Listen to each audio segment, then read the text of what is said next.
Mike Zweifel here today on WEKZ AM 1260 and FM 95.5 for To The Point. It's one of our favorite times of the month here, especially during this run of Greene County Leaders, class of 2023.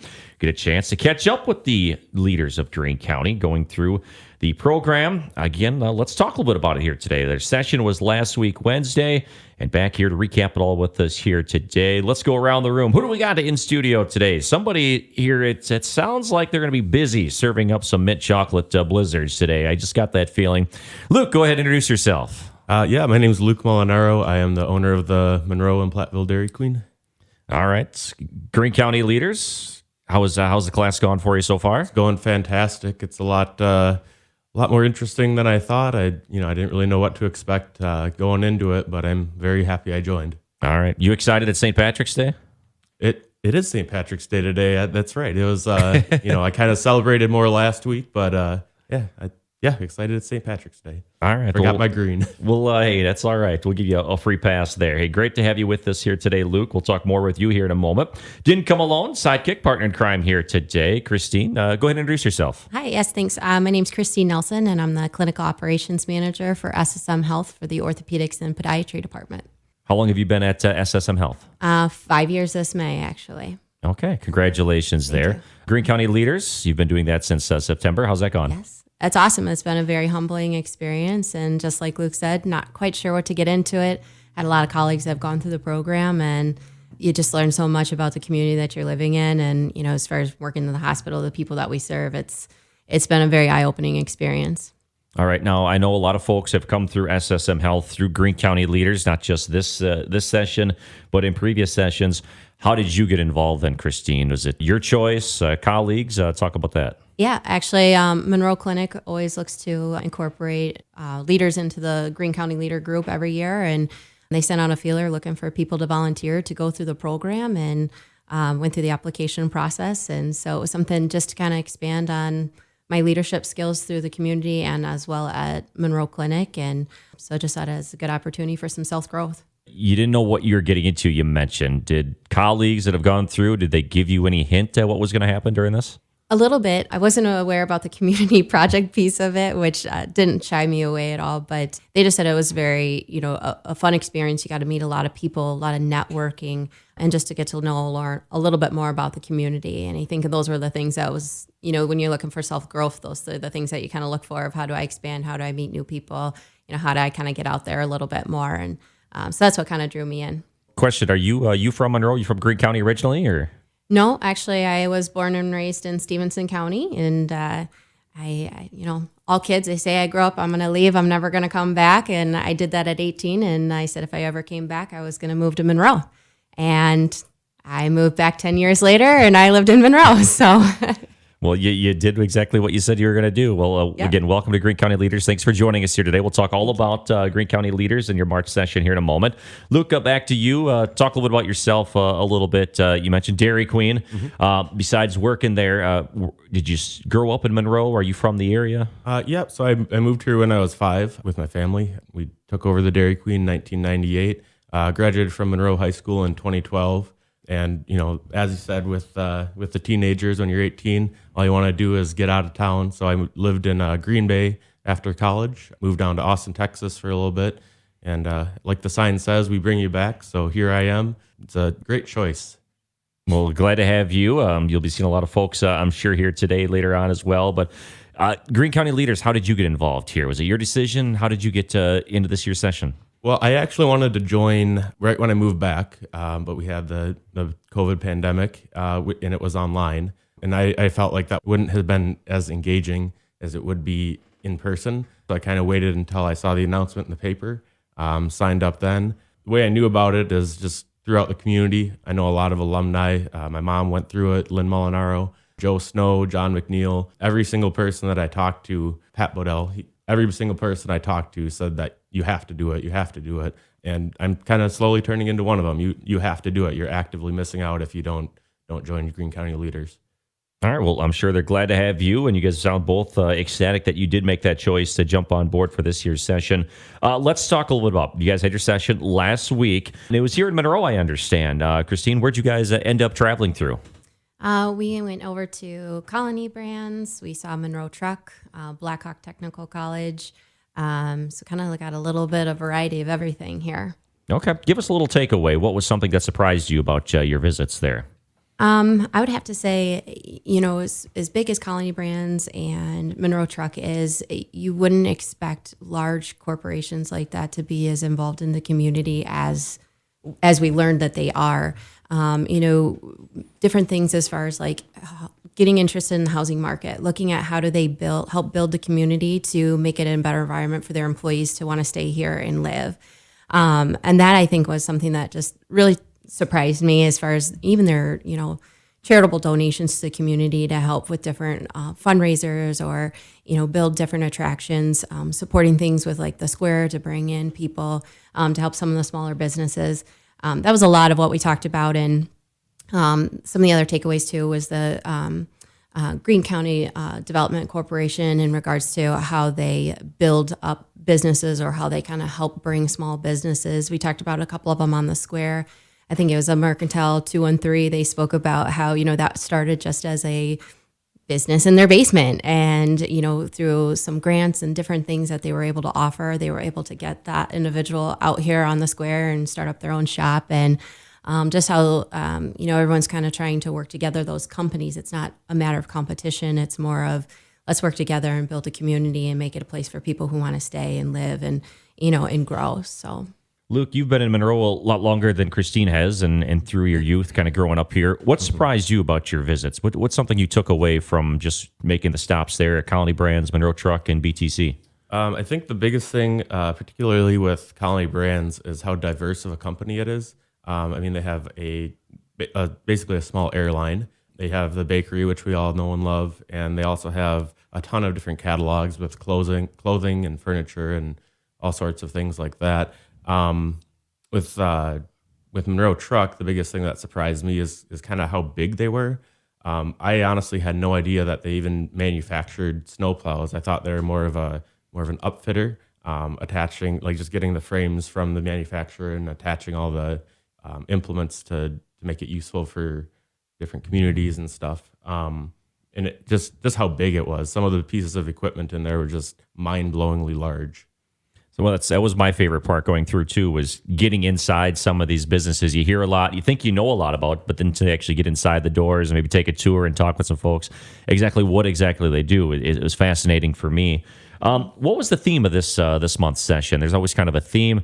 Luke, was there a theme for this month's session? Yeah, this was really focused on economic development. We actually had two different panels that came and talked to us. The first one was with Olivia Oddie from Greene County Development Corporation, Jordan Nordby from Monroe Main Street, Pat Bodell from Synchronous Communication, and Kathy Ryan, who is the Monroe Truck Equipment head of HR. And they kind of just came in and spoke about, what's going on, what we really need to focus on to develop as a community.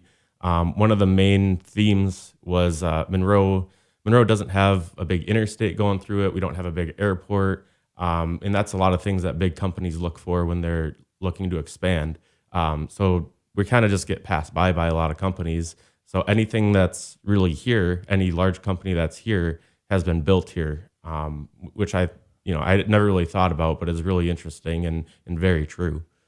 Okay. Christine, same kind of question. What was a big takeaway from you for some of the presenters and some of the theme here? Yeah, well, Luke hit on kind of our first panel of people that spoke for us. And then the second one, we were at Blackhawk Tech, and we had various people come in and talk about just the programs that Blackhawk offers to help develop the community.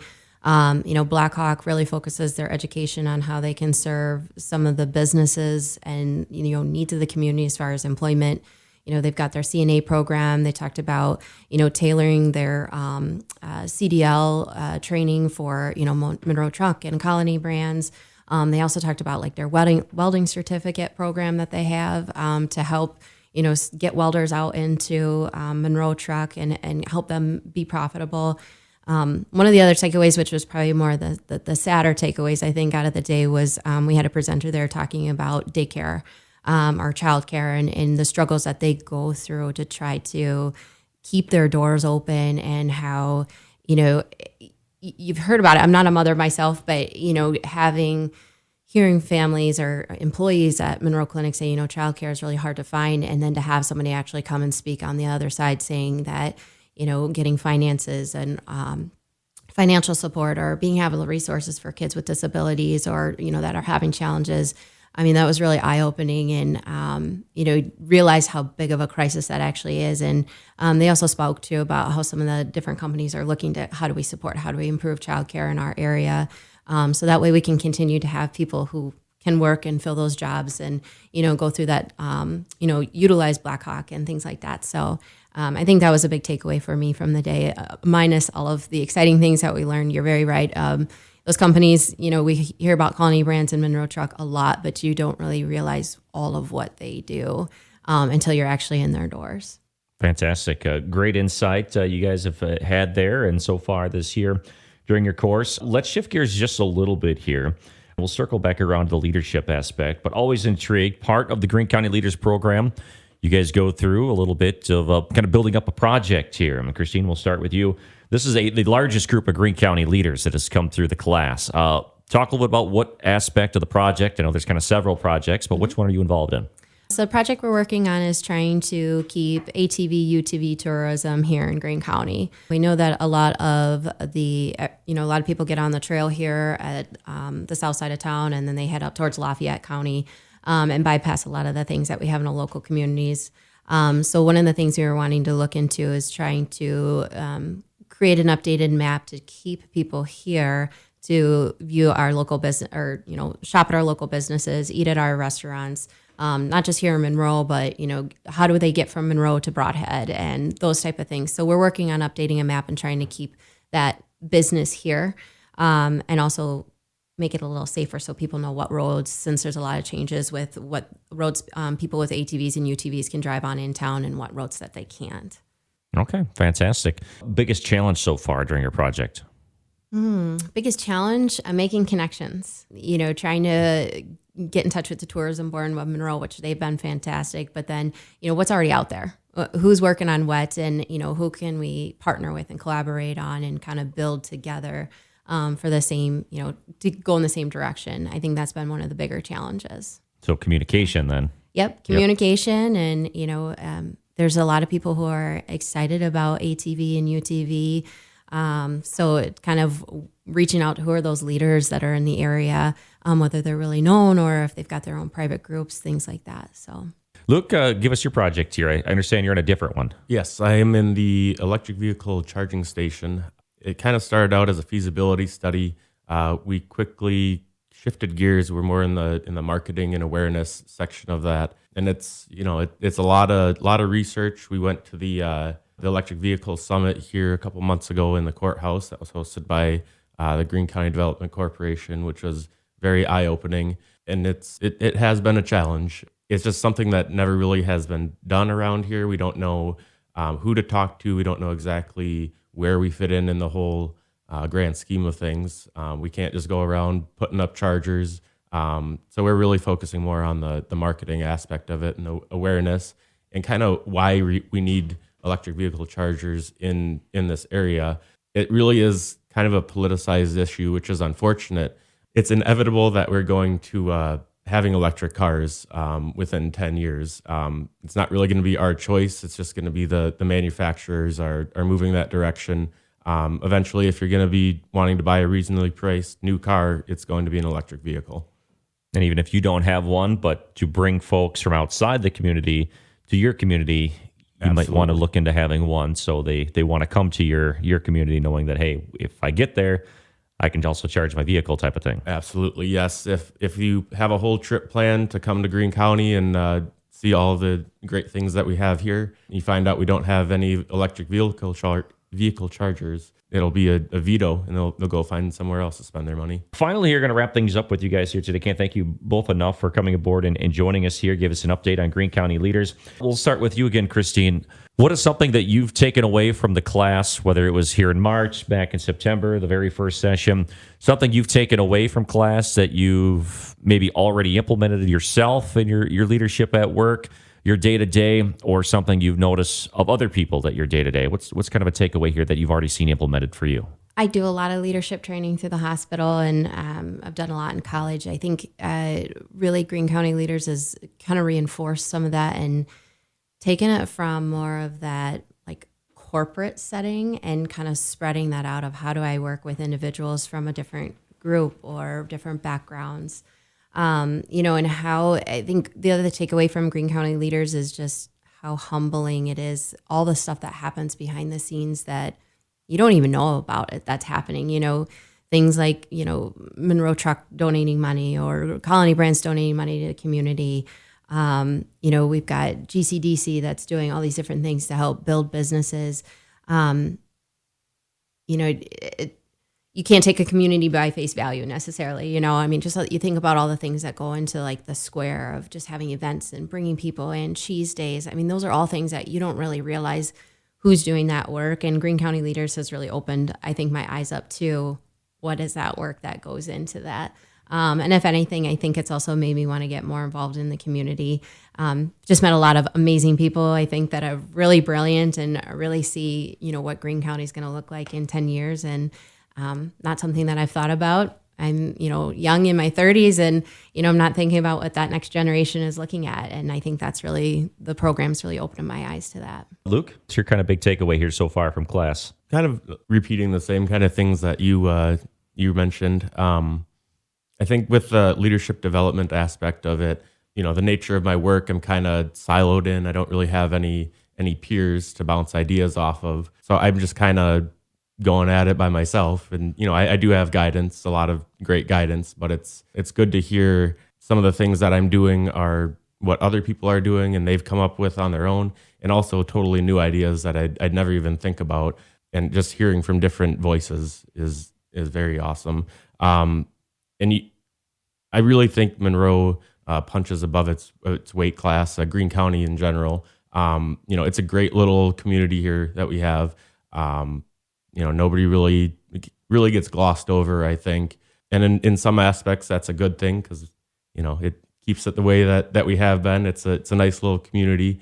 You don't have that explosive growth that you have in some other areas and the problems that you have there. And we're also not, we don't have the issues that some other more impoverished areas of the country have. So it really opened my eyes, and Christina's right. You don't really see all the behind the scenes stuff that goes on to make that happen. All these great things that we have don't really happen by themselves, and you don't really think about that until you meet the people who are making them happen. Yeah, like Cheese Days. It's a big, awesome event every other year, but you don't exactly know how it comes together until you get to a place like Greene County Leaders and start going through that type of thing and talking with the folks that make that whole big operation go off like it does. So awesome. Fantastic. Hey, thanks so much for coming in here. Pleasure to meet both of you, Luke and Christine. Thanks so much for doing so. Best of luck on you continue your journey, and not just through Greene County Leaders, your projects, but throughout your journeys outside of Greene County Leaders and your day-to-day. Thanks for coming in. Thank you.